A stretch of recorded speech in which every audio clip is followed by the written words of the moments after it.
หาក្រងឈុតរៀបការខ្លាយជាប្រពន្ធប្តីជួបរឿងរ៉ាវច្រើនរយលានឧបសគ្គមិនដែលលែងដៃជានិស័យជួបថ្លៃជាតិនេះមនុស្សស្រីធ្លាប់រឹងរូប្រែជាទុនភ្លុនតែផ្នែកស្រទន់មានមុនស្នេហា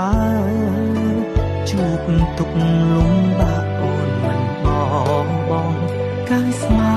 រីមរាដូចចន្ទថ្លាបងភ្លេចក្តីស្នេ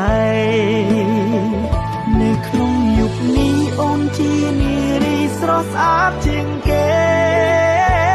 រំភើបម្លេះទេពេលបានមាសមេជាគូស្លៀកឈុតរៀបកា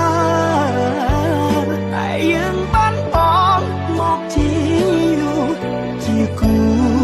ព្រេងអាដឹកទៅជា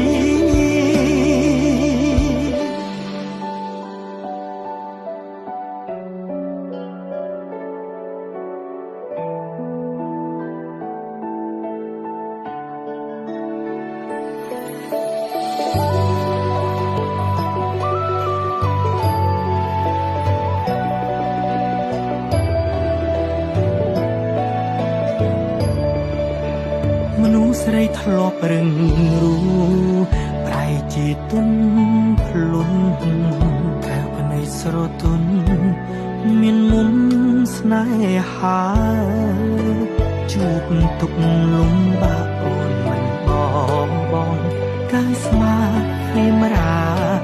ដូចចន្ទថ្លាបងភ្លេចក្តីស្នេហ៍នៅក្នុងយុគនេះអូនជានារីស្រស់ស្អាតជាងគេរំភើបម្លេះទេពេលបានមាសមេជាគូ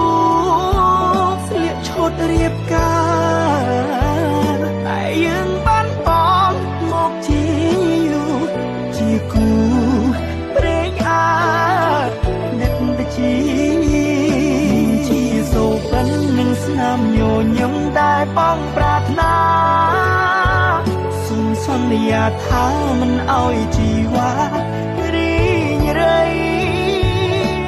បីជាមេឃត្រូវផ្លាស់ប្ដូរក៏ពេញដូងនៅមានរស្មី